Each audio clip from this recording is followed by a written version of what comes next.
welcome to my channel 100 Stories. Today I am going to present you story 3, Anu Sha, a courageous girl, as I said in my last story, story 2. So before we do that, I just want to thank you all for all the likes, comments, shares and subscriptions. So make sure to like on this video as well. Comment your opinions down in the comments below. Share this story to others as well. And subscribe my channel for my other 97 stories. Now, let's begin. Anu Sha, a courageous girl. Anu Sha used to live in a village located in Shivalik foothills of Uttar Pradesh, India. She was 16 and was ready for class 10. She lived with her mother, father and 3 siblings named Rohan, Rohini and Anubhav. Rohan and Rohini were twins and were very good and often used to play with each other. Both of them were 8. Anubhav, her youngest brother, was just a baby and he was only 1. Anu was an obedient, hardworking and a beautiful girl. She loved her family very much and would do anything to protect them. Her father was a vegetable farmer and seller as well. They were not rich, but her father used to make enough money to meet their basic needs. With his earning, he was sending them to school and was fulfilling their demands. He was very hardworking.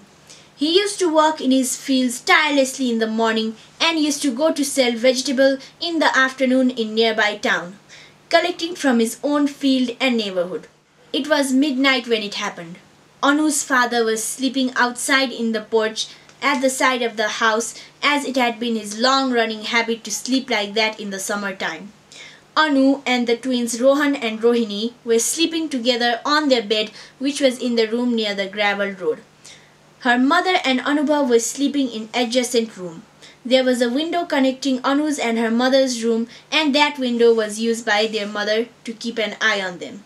There was a stream behind their house which used to flow parallel to the gravel road, located in height in comparison to their house. Often this stream used to be dry in other seasons, but in rainy season it used to cause trouble to Anu's neighborhood. Its route was connected with the hill up, which was covered with dense forest. Anu and her family were completely unaware of the fate that awaited them. As it was raining quite heavily up in the hill, a massive flood arose. Swirling water came in huge, gigantic waves, mixed with stones, mud and broken trunks of trees which had departed with their roots. It was a flash flood. The Shahs were in deep sleep, unaware about what was happening around them. Bam! Hearing the loud crash, Anu and her siblings awoke at once. The room was shaking as if there was an earthquake. She saw that the room her mother and Anubhav were sleeping in was collapsing and she could no longer see her mother. But she knew what had happened, but she couldn't believe it. It couldn't be true. But it was. Anubhav was still there crying in the one end of the bed, which was shaking violently. She got up frantically and yelled for her parents, but there was no response. She realized that her mother was buried with the wall once the first wave of the flood had hit it. Then after, she was swept with the remnants of the wall.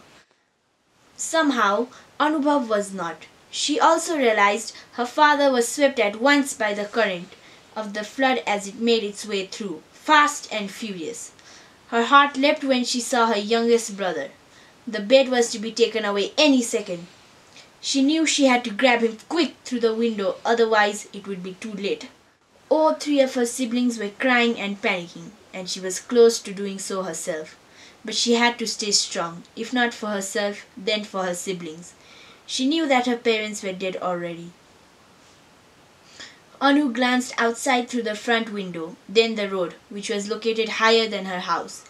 People were approaching there with their torches, since that was the only secure place around in this situation. Water was entering through the front door and Anu realized that there was no main flow of flood in between the door and road but only overflowed water.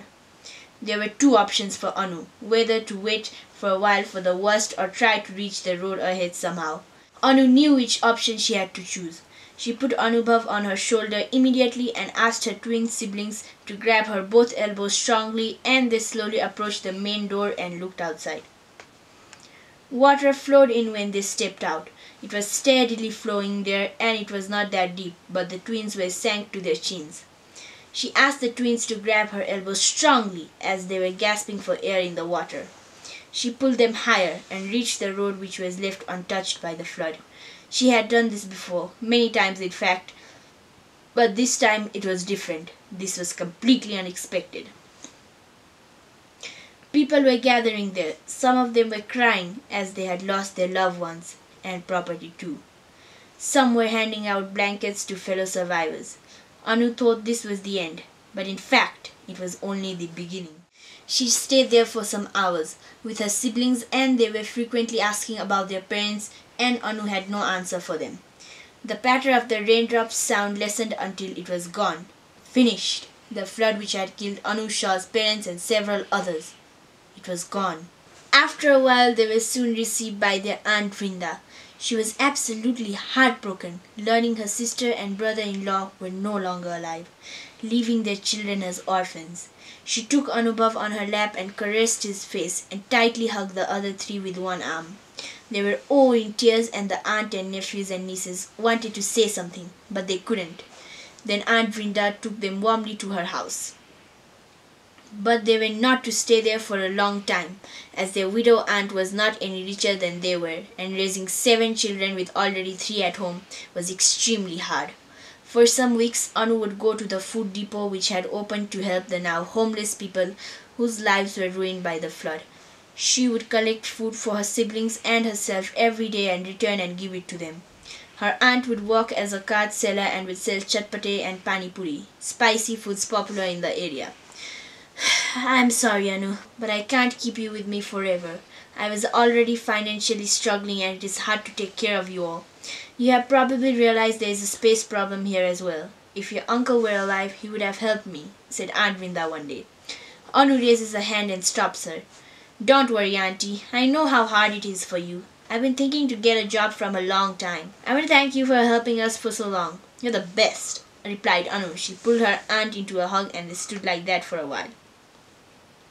I'll help you. I have connections. It won't be hard. Aunt Vrinda helped Anu to find her first ever job. It took a few days for them, but they eventually did. Anu was to be a maid at a rich man's house who used to run a juice industry in the town. He had a son, exactly the age of Anu. She soon left her aunt's house and moved into the shack behind the bungalow of the rich man with her siblings. The man was generous. Considering Anu and her siblings' situation, he paid a good deal of money. He also provided a space for them to stay behind his house in a cottage, left unused for years. Anu's siblings had enough space to play. Anu's new life had begun. But she faces a problem which she never anticipated. Can you guess what that can be? To see if your guesses are right, see my next video in story 4.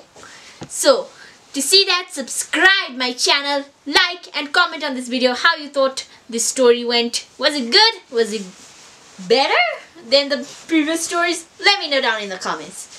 So, and also share my videos because that helps to grow the audience a lot and stuff like that. So, for now, bye guys!